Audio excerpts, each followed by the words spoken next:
Hello, hello. Welcome to this week's vlog. It's all getting a little bit festering. No, sorry, I mean festive, yes. Finally, we're here, December.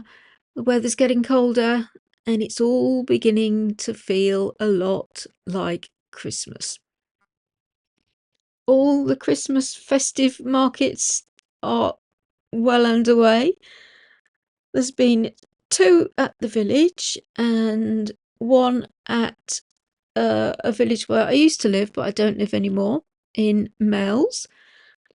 Our pub in our village is kind of aspiring to be like the Talbot in Mells, which is much nicer and was much more popular. It was packed. There were loads of people. We also went to the Mells Garden, and they had their first Christmas market on, which was lovely.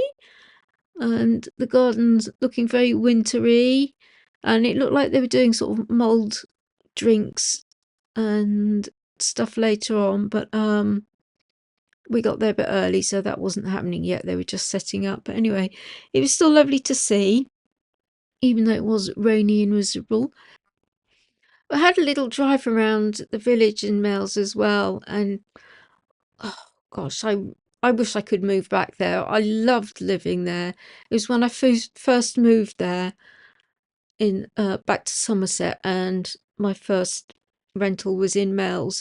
Oh my gosh, I really loved it. The house was hideous, but being in the village was gorgeous. I'd love to move back there one day.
So the next day we went to Shepton Flea Market, which was on, well, it was yesterday actually, and it was absolutely tipping down. I didn't get there early, got there about, I don't know, 10:30, and there weren't many stalls outside. There were just sort of like a few stragglers and typical galvanized buckets and that kind of thing. A few people selling baskets and stuff, which was all nicely drenched, and ugh, it was a bit grim outside.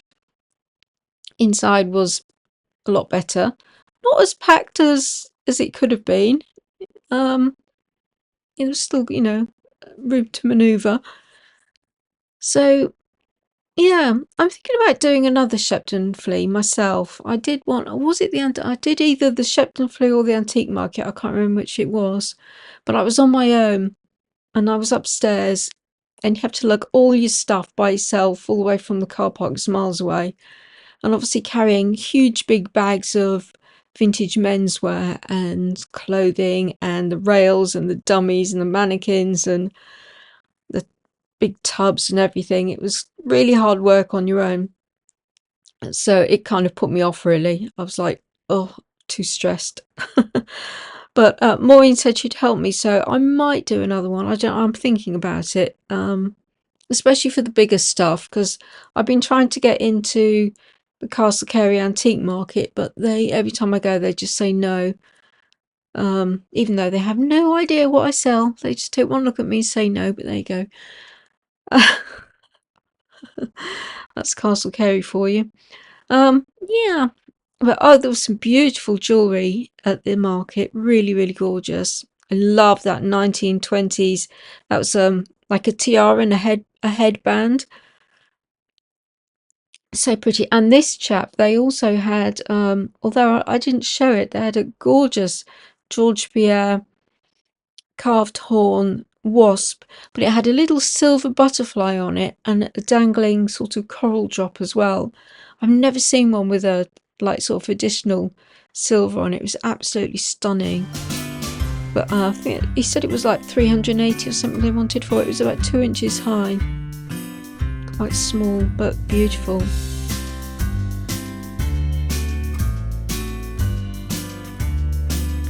So there were a few people selling clothes, but not that many, just the odd kind of thing. And I did buy a couple of things, but I don't think I've actually shown them on here. So you'll have to see my haul later. I'll do that in the next vlog if I remember. And I remember seeing this person last time, quite reasonably priced. But those shoes were gorgeous, but I've got absolutely no space in my house for shoes. I'm like that. I'm like that woman who lived in the house with too many children. Instead, I've got too much stock, all stacked up in the house. And that belt was quite interesting, but I wasn't keen on the tooling. I like the buckle though, but anyway, I didn't get it. I literally bought, I think it was 2 things. That was it this time, so not much.